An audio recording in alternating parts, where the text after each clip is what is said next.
story I'm telling Bro, okay, you gotta share this tip. This is awesome. Listen to me now. You gotta come over here because it's loud. How to communicate in your marriage, right? Listen to me closely. I'm for real. I'm at the Automate to Grow Sell live experience event with Joshua Latimer, Brandon Vaughn. It's a business building event and people that are really high level thinkers and want their life. So, anyways, Patrick Clark and I, he's a business owner. He's married, cool guy. I met him here. Huh? Here. Oh, I'm so fucking sorry. I apologize. That's okay.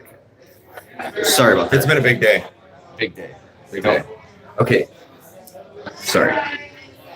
You're not offended, are you? No. No? I don't Okay, know. Because right now you're saying, I feel like you're offended. Yeah. Right? Yeah. But I'm not. Okay, good. Okay. So we're doing some stuff, and something comes up about marriage. My wife called me, so I'm giving you the background of this.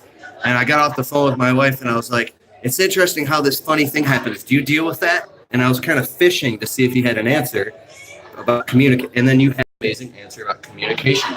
All right. So the one thing that we do in marriage is we're super passive aggressive with each other because we don't know how to communicate, right? That is so loud. Come out here. All right. I'm sorry. I literally can't believe it. I want them to hear this. Okay, you're right. So we're super passive aggressive with one another in marriage because we haven't probably learned how to communicate. And when you don't communicate, you don't live, right? So what I found to be super successful for me and my spouse is we use the terms I feel and the story I'm telling myself is. And when you use a sentence like that, it helps you not accuse your spouse, but it helps you bring up what you're feeling. Because often you say, you never do this, or you always are a bitch, or whatever. Yeah. Whatever terms you want to use. You never trust me, or you never appreciate how hard I work. That's a big word, like always and never. Like that's pretty. Like we can say things like never. Nazis are always bad. Sure, like that's you can use always there, but if you say you never love me, well, that's probably not true. Yeah. Right. So when you take it out of the accusation, you say, I feel like. So if you're an entrepreneur, you come home and you're exhausted, you've been selling all day and you've got nothing but zeros and life sucks and you've just sucks. Everything sucks, right? And you come home, you sit down on the couch, and you crack a beer open, you go, and they go, I want to talk. And what do you want to do? You don't want to talk. And so what happens is it starts creating a gap. But while they're, and you're quiet. You never listen to me. God, you don't work hard. You should get a real job. All these sorts of things. Even if you work a real job, right? Like this stuff happens. If you use the terms I feel and the story I'm telling myself is, and this isn't new to me. The I feel comes from John Gottman.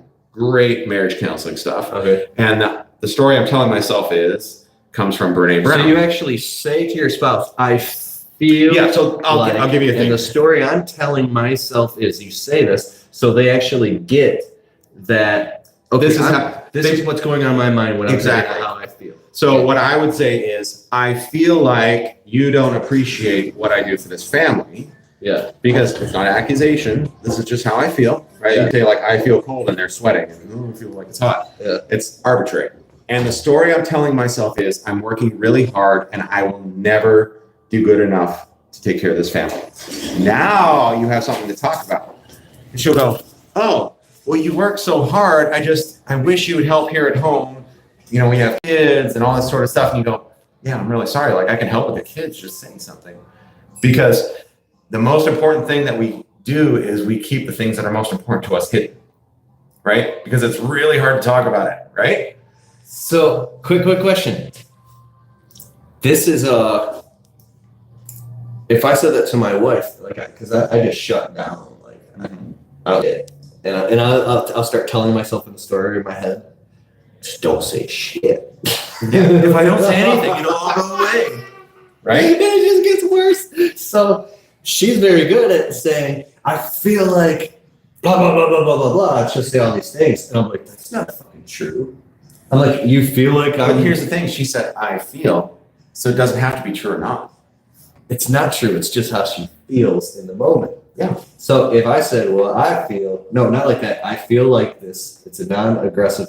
And the story I'm telling myself is, So that I verbalize it, so she can have like this third stage, like objective thing. Go, oh, it's it to reach like an aha. And especially when it's adversarial. So if you say something like, the story I'm telling myself is, you don't find me attractive anymore.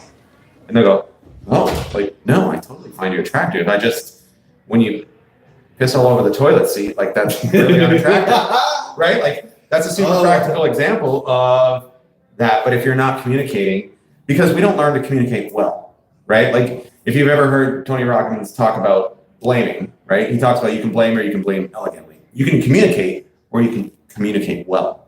Yeah. Communication is, you're an asshole. Sorry, you do. But then there's communication of, you make me feel like an asshole when you come home and demand dinner and I'm working all day with the kids and you don't acknowledge that. That's communicating well. Right? Okay, so you communicate how you feel. How you feel. And all the reasons why. And what's making you go crazy. The story you're telling yourself is what makes you go crazy. He doesn't love me. He's probably sitting around. He's doing this. And, or she doesn't appreciate what I do. She doesn't know how hard I work. She doesn't know my boss is a jerk. She doesn't know that the boss made fun of me at work today about the size of my pants. Like, they don't know those things. And that's so true. I feel, and the story I'm telling myself is this. And even if you just say it and your spouse goes, at least you've articulated properly what is going on. But when you just say, I don't talk, it's fine, it's fine, I'm fine. When you do that, like you shut down. So when I get in an argument with my wife, I literally, I turn into a fucking statue. And I just get real, like I don't say shit. And I'm guessing that she tries to fix everything in that moment, right? In the moment, she'll literally try to pry in, and then she'll start getting like. So she's trying to dig out what you're feeling. She's a fixer, and you're not. So if you can say to her, what I'm feeling is this, and the story I'm telling myself is this, she'll probably go, oh, because she's told herself a different story. Everybody's got a story. That's the problem. You have a story, I have a story. In the argument, everybody's got a story about what's happening. So she's going to compare your story. The reason I get real quiet is because in those moments, I can't believe I'm saying this on YouTube. Shit starts running through my head. Yeah. A script starts playing. That's not a very productive script. And that's why I'm just like, so when the emotion goes up, the mouth goes shut. And that's okay. That's how you are. Not everybody's the same. Some people are arguers and fixers. You know, like you look at an Italian family fighting. Yeah. They fight it out. Like it's done. Oh, they're communicating. They're communicating. But they're maybe not communicating well. Like you can argue and yell all day long, but you're not communicating well. So for the sake of your marriage and all that stuff, work on the skill of developing that communication because it's a healthy. Exactly. Dude. Everybody talks, no one communicates. Awesome. It's true. Like it seems so simple, but it's really hard to do. To look at your spouse in the face when they're really angry at you and go, I feel like you don't love me anymore, and the story I'm telling myself is you're gonna leave. Like that happens, right? You know, like things like Roger just said here, I prefer to say things like it looks like, it seems though. That's exactly the same thing. When you tell them your perspective, that's what we're getting at. You're telling them your point of view so they can see it. Because no one reads minds. That's being vulnerable because they can just bulldoze it. If you're going to be vulnerable with anybody, it's your spouse, right? Yeah. Or it should be. So. Okay, cool. Great video. Thanks, guys.